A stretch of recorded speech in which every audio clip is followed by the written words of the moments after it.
Hey, what's up, geeks? In this video, I just want to talk about standing up for yourself in the workplace. I feel like this is a good topic because there's just a lot of whining that I hear on YouTube, whether it's about just any kind of relationship. It can be work related, it can be friend related, family related, or relationship related as far as like a woman. And I have my own stuff that I go through and that I've dealt with, and then I just want to give you guys some advice on how to handle that. And also, this is kind of like a segue to one of my earlier videos about being a black engineer in America. And basically, the goal is, well, basically, the simple solution is standing up for yourself. I feel like a lot of people aren't aware of how much power they actually have, and they kind of put their power in somebody else's hands and expect for someone else to actually solve their problems.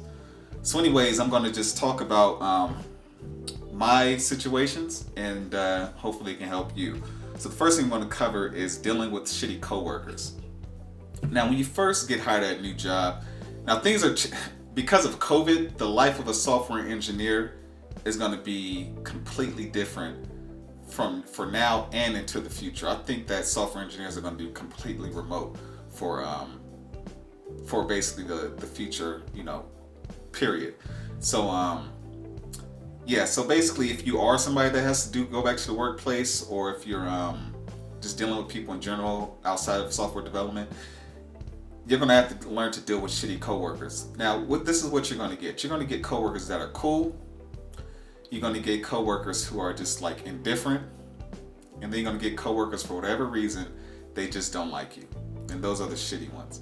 Now, there's some people who don't like you; they just stick to their lane. But there's gonna be a few people that whatever you say, they're going to have something to counter it. They're never going to agree with you unless you can get some kind of backup from the boss or another coworker. Now, the reason I'm talking about the shitty coworker is that you need to create a habit of stand up for yourself. You have to create that boundary, because you're going to get people who are indifferent and people who are cowards. And basically, it comes down to like it's going to be a competition for power. Now, if you don't stand up for yourself, those people who are indifferent or the people who are cowards themselves, what's going to happen is that they're going to start taking the side of the asshole coworker, and it's going to create they're going to create some whole little gang, some group, and then basically that guy is going to talk to them behind your back, and it's just going to create a toxic work environment for you. So you can avoid that by immediately when you first see it in the workplace. Just say something. Then you don't even have to be calm about it. There's nothing. For some reason, we have the belief that by being mean, that you're a bad person. Being mean does not mean you're a bad person. This makes you human. We have a dark side. We have a light side, and both sides, are healthy. You just have to learn how to integrate them. So there's a time to be mean, and that's one of those times where you have to be mean. You have to be direct, and you have to be clear. So that guy knows immediately. Guy or female knows immediately. Hey, don't cross my boundaries. This is where I'm at. If you cross my boundaries, there's going to be a problem, like HR. Make sure you just point that out. There's no reason for you to basically try to fight somebody in the workplace. Next is dealing with shitty bosses. So we know, there's that movie Bad Bosses. And basically in the Bad Bosses, you have that boss that is basically the stereotypical asshole, yells at you, whatever. Then you have that boss that's trying to have sex with you. And that's, if you're in that situation, your boss is hot, it is what it is. But you're going to get bosses. This is how I see a shitty boss. There's when you're in a workplace, your boss is the leader of the environment, and a good leader controls the environment, controls the energy within that environment. So let's say we use a shitty coworker as an example. A good boss who sees that coworker is shitty, he's going to shut that down immediately, and he'll tell them like, hey, if you don't stop this, we're going to report you to HR, and if it continues to go on, you will no longer be working here. A good boss sets boundaries. You address it with him once. If there's something that he's not around for and you address it with him, he'll take care of it, and it won't be a problem again. Now, the thing that makes, ironically, the bosses who come off as nice guys, you have bosses who are straight dicks, but then you have some bosses who are just like, they play by the book, they're solid. But the guys who are nice guys, they make shitty bosses because they don't want to rock the boat. So let's say you go to your boss, you bring up a situation, a problem, and he's like, oh, he smiles in your face, he says he's going to address it, cool. And then He goes to another coworker, and then he's accommodating to that coworker. He's like, oh, he's all nice, smiling. Problem with this boss is that they lie. And because they're lying and they don't actually address issues, they just grow. And it's because those bosses have anxiety and fear themselves, and they don't want to create any kind of problems in the workplace. And sadly, if you have a weak boss and you have a coworker that's toxic, say that coworker, like I said, he has like a gang of other guys that he recruited to be toxic with. That boss would take the side of that shitty coworker just because he is afraid of going against the group. Some people, as humans, we have a group mentality, and sometimes you just don't have bosses who are leaders. Some people are just there because they have work experience, and then for whatever reason, we believe experience makes you a leader, or experience means that you'll be good at whatever tech stack. It's not the case. So yes, if you have a boss that's really that's always trying to be the nice guy, definitely, then you need to get up out of there. And then there's another boss. We have the stereotypical asshole boss. My boss actually was both. He could be an asshole sometimes, but most of the time he was just very passive. And you're going to get a boss that's going to try you, who's going to try to push your buttons so you can get away with. And honestly, working in the software development environment, I don't have much. So for me, telling the boss, fuck you, say I don't have to work for you, kiss my ass, that's nothing for me, because I don't really, like, my cost of living isn't high. I don't buy a lot of shit.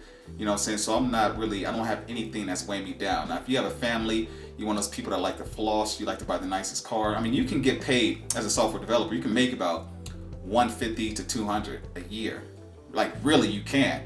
And that's going to bring back, what is 150? 150 is like bi-weekly. I want to say that's probably, you're going to be making about 8 to 9 grand a month with 150 after taxes. And then 200 grand, you're probably going to be making about 10, probably just 10 for 200 grand, 10. So you're gonna bring in-home house income is gonna be about 120 a year. So you can actually make real good money as a software engineer. But the thing is that people, when they make a lot of money, if they're addicted to spending, that 120 grand a year will look like 20 grand really fast. So if you're one of those people that just like to buy a lot of shit and floss, then you're gonna be less.